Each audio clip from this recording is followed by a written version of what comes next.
കമ്പിയുടെ കാലം കഴിഞ്ഞെന്ന് വിചാരിച്ച് നിങ്ങൾ അലൈനേഴ്സ് ഇട്ട് കഴിഞ്ഞാൽ നിങ്ങളുടെ കാലം കഴിഞ്ഞാലും പല്ല് നേരെയാവാൻ പോകുന്നില്ല.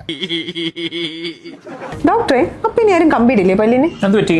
ഞാൻ നോക്കിക്കേ, കമ്പിയുടെ കാലം കഴിഞ്ഞു എന്ന് എല്ലാവരും പറയണേ.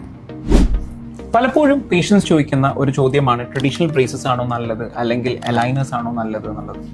നിങ്ങൾക്ക് തോന്നിയിട്ടുണ്ടോ എല്ലാ ഡെന്റൽ പ്രോബ്ലംസും ഒരുപോലെയാണെന്ന്? നെവർ. ഒരിക്കലുമില്ല. ഈവൻ എല്ലാ ഡെന്റൽ പ്രോബ്ലംസും പോലെ തന്നെ സ്കെൽറ്റൽ പ്രോബ്ലംസും ഉണ്ടാവാറുണ്ട്. ഇതിനൊക്കെ സോൾവ് ചെയ്യുന്ന ഒരു സൊല്യൂഷൻ ആയിട്ട് അലൈനേഴ്സിന് മാറാൻ പറ്റും തോന്നുന്നുണ്ടോ? Definitely no. ഇല്ല.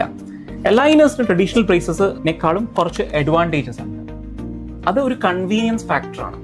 അത് എപ്പോഴും പേഷ്യന്റ് സൈഡിൽ നോക്കുമ്പോൾ ഒരു കൺവീനിയൻസ് ഫാക്ടർ. ഈ കൺവീനിയൻസ് ഫാക്ടർ മനസ്സിൽ കൊണ്ടാണ് പേഷ്യൻസ് അധിക ഡെന്റൽ ക്ലിനിക്കിലും വിസിറ്റ് ചെയ്യുന്നത്.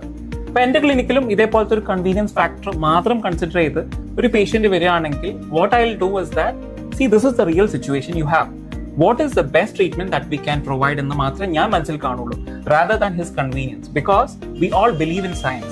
Science always asks for the right treatment and not the convenience. അപ്പം അതുകൊണ്ട് തന്നെ ചില കേസുകളിൽ നമുക്ക് അലൈനേഴ്സ് സജസ്റ്റ് ചെയ്യാൻ പറ്റും.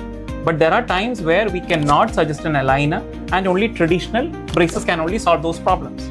അപ്പം അതുകൊണ്ട് തന്നെ ആസ് എ റെസ്പോൺസിബിൾ ഡെന്റിസ്റ്റ് എന്നുള്ള രീതിയിൽ I ask every people or every patient to go to their doctor who is a trustworthy for them or somebody who they believe in.